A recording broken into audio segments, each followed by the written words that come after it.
I'm Madison and welcome back to my channel. Today I have some romance manga recommendations for you. So in this video, I will be giving you a wide variety of manga recommendations that have romance in it. We will have some shoujo as well as some josei. Some of these will be PG, some of these are a little bit spicy. So you're gonna get a little bit of everything from me today and I'm excited to get into it. So the very first manga that I'm gonna start with is one that I just recently read because it just came out and I'm so excited to talk to you guys about it. This is a spicy manga. Not too explicit, but there is a scene in here that I was like, oh, that is detailed. I have got for you, I'll Never Be Your Crown Princess. So you're following Liddy, who obviously died in the real world as like a Japanese girl and then ends up waking up as the daughter of a duke in a mysterious land. And as this daughter of a duke, she is actually betrothed to the crown prince. But Liddy does not want to be betrothed to the crown prince because the crown prince has like apparently 17,000 concubines and she's like, I don't want to be a concubine. I don't want to marry the crown prince. So she does the only thing possible that she can do, and that is have sex with a stranger. You're wondering, why does Liddy need to have sex with a stranger? Simple. Liddy needs to lose her virginity because if she's no longer a virgin, she doesn't have to marry the crown prince. But the problem is that she decides to lose her virginity at a masquerade ball, goes to the masquerade ball, meets a handsome man, loses her bead card to him, and lo and behold, that man is the crown prince. Yeah. So in the end, the crown prince ends up falling in love with her on their masquerade night escapades and ends up being like, nah, this girl has to be my crown princess now. And now she has to still get married to him. It is amazing. It is great. Highly recommend it. 5 stars. The next one we have is kind of in a similar vein. We have got Fiancée chosen by the ring. So in this one we have Aurora. She is a noble woman and her passion is embroidery. She doesn't really have a lot of friends. No one really talks to her. She doesn't really care. She's just happily living her life. One day she goes to a ball, you know, for funsies. She's there, she's chilling. And what ends up happening? She gets hit in the face by a ring and she goes, why did I get hit by this ring? And then this knight, the grand knight of the entire kingdom, comes down and is like, I am marrying you. And she goes, what do you mean you're marrying me? And he goes, you are now my betrothed because you caught the ring chose you. And she goes, this is the weird, why? He's like, my sister won't stop badgering me, she wants me to get married, so I told her that I would yeet the family ring into the crowd and whoever it hit I would marry. So please, even if you don't want to actually marry me, could you just pretend that you're going to marry me just for a little while so we can figure this shit out? And she's like, oh, I don't know. Then she kind of feels bad for him and she's like, you know what? I feel bad. I will. Why not? It's no harm to me to pretend to be married to him. So that's what they end up doing, is embarking on this fake engagement. But it's super fun. It's actually hilarious. Really gorgeous art style too, with a little bit of fighting thrown in there. So I'm very curious to see like how this series is going to keep on going because some really solid potential. Next up, we have a real cutie here, and that is Imakoi. So this one you're following Satomi, and she has been really down in her luck when it comes to love. She's very shy, so she decides to make a pact to herself that when she gets to high school, the very first person that she's a crush on, she will confess to that person right away.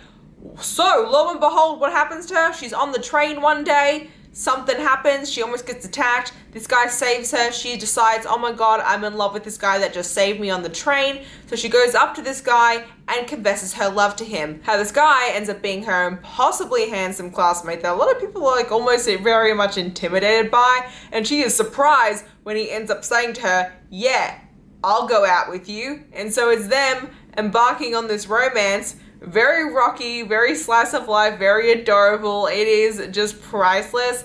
I adore it so much. He's super handsome, but kind of like a bad boy at the same time. And she's just like this sweet little innocent flower, and I love it to death. Definitely a feel-good manga if you're looking for some fun romance. Next up, we have Our Teachers Are Dating. This is a GL manga that stands for Girls Love, which means this is a lesbian manga. It is FF.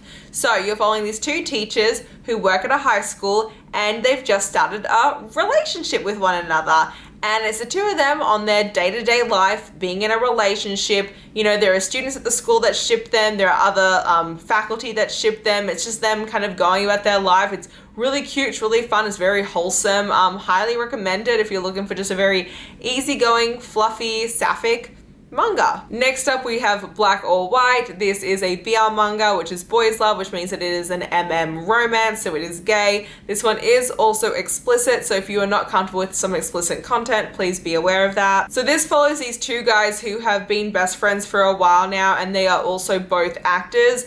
The thing is that one of them is always cast as the hero in all the movies, and the other one is always typecast as the villain. And so everyone thinks that they don't get along in real life, but people don't know that they have actually been secretly dating for years. However, obviously no one can really know about that because one of them is a more established actor, one of them is not established that. People would be very judgmental of them being, you know, gay actors as well. And so it's them kind of navigating their romance in this world. There are obviously some explicit scenes between the two of them, but it is very much realistic, and I appreciate this one because it's not toxic. A lot of BL mangas can be very toxic or very fetishy. Thankfully, this is not one of them, which is why I'm recommending it here to you. So if you are looking for a BL manga, I recommend this one. Now, if you're looking for a manga that is just smut and nothing else, like where is the plot? You're searching for the plot and it doesn't exist. If you're looking for something like that is just balls to the walls banging, I got fire in his fingertips. We're following Rio, and she has her best friend Soma. They, you know, are chilling. He's a firefighter. She's just an office worker.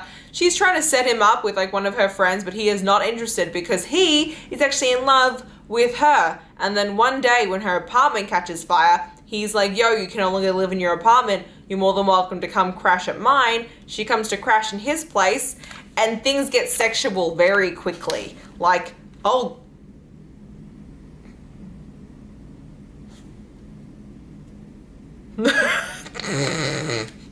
I forget. I forgot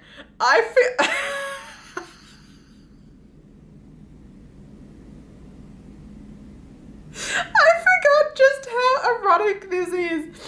This is just flat out erotica. Oh my god, there's a foot. I forgot there's a foot fetish in here. Oh my god, I forgot. Oh my god, I can't. It's just banging. If you're just looking for banging, that's all you're gonna get. There's really minimal plot. The second to, I needed that. The second to last manga recommendation I have for you guys is My Dress Up Darling. This one is a wrapped manga. If you're wondering why I haven't unwrapped it yet, I have read this. I just ended up buying a new copy and I am lazy. I also like when I keep them wrapped because I think it keeps them in better condition. This manga here is wrapped not because of the explicit sexual content, but because of the fan service in it. If you don't know what fan service is, it basically means that a lot of the scenes in this highlight boobs a lot and panties. So you're following Wakana, and he is your typical high school dude, but not really, because his passion is Japanese doll making. You know, which is a cool thing, except for the fact that everyone makes fun of him for it. So he makes Japanese dolls, he sews their little outfits in X, Y, and Z. And one day he's sewing an outfit, and the most popular girl in school ends up seeing that he can sew, and she's like, oh my god. He's like, oh, what? She's like, you can sew? And he's like, yeah. He goes, can you sew me a cosplay outfit? He goes, what? She goes, I know, you wouldn't think about it, but I'm super into this. I'm pretty sure it's like an anime game, but she's like, I'm super into this like anime game, and I want to cosplay for it, but I can't like sew for shit. Can I pay you to make my cosplay outfits? And he goes, yeah, sure, okay, I'll help you. And she's like this super gorgeous, beautiful girl. And it's him, like he ends up playing the anime game too, which is absolutely hilarious because he's trying to figure out the cosplay. And it's the two of them like teaming up. He ends up meeting like other girls at different conventions who also want to use him to create their cosplays. And it's super adorable and fun, but it's also got hella fan service, you know, when he's like, you know, measuring her and she's wearing these like cosplay outfits, like, you know, there's fan service. It's very fun though. I really enjoyed it. I thought the fan service was tasteful because I have read some that have fan service before, like Rent a Girlfriend. Rent a Girlfriend also has fan service in it, but I don't like that fan service. It didn't appeal to me, but I liked this fan service. This one worked for me. So if you like cosplays and conventions and kind of just like fandoms in general, I think you'll really like this one because that's what made it super fun for me. Also, it is absolutely stunning. The outfits and dresses that he creates for her are so beautiful. So highly recommend just for the visualizations. And then last but certainly not least, and also this is not an extensive list of romance mangas, I have many recommendations on my channel, still have many more I can make. The only problem is that I forget which mangas I've talked about in the past, and I don't like to double up on the mangas that I've already talked about, so I feel like I space these out because I just get lazy. Anyway, next one I have is Love in Focus. This is by the same mangaka who did That Wolf Boy Is Mine, if you're familiar with it.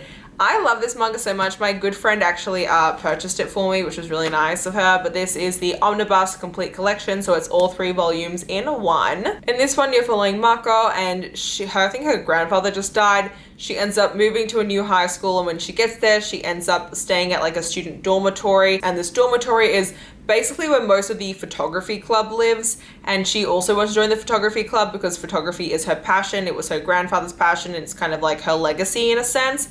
And one day when she's just chilling and walking, she sees a dog and she goes to take a photo of the dog, but then a guy appears, a very beautiful guy. She takes a photo of the two of them together, and the guy's like, "Don't take my photo." And she's like, "Ah!" and runs away. Goes to the dormitory, ends up finding out that guy she saw at the park is also one of the students who lives at the dorm. And he is kind of this very grumpy guy, and he doesn't really get along with many people. He's very stoic.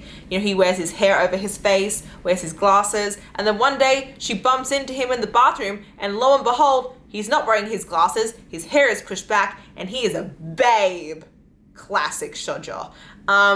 But it's the two of them falling in love. It's really sweet, especially because there is also a love triangle in this. Her childhood best friend also lives at the dormitory, and he's in love with her, but she's falling in love with him, and he's falling in love with her, but they're still friends. And so it's like, oh no, what do we do? And so it's like this gigantic love triangle, but it's very well executed and I enjoyed it. So if you don't mind love triangles, I would definitely give this one a shot. I also think it's just like a very beautiful like slice of life. It does deal with grief as well, and kind of like their past traumas. So while it does have like a very cute and fluffy art style, and it's a very sweet romance, it does have some darker topics to it that they kind of are going through that makes it a little bit more angsty. And yeah, so I hope you guys enjoyed some of these romance manga recommendations. I will have more for you guys in the future, so please do stick around and make sure you hit that subscribe button down below. And until next time, thanks a bunch everyone. Bye-bye.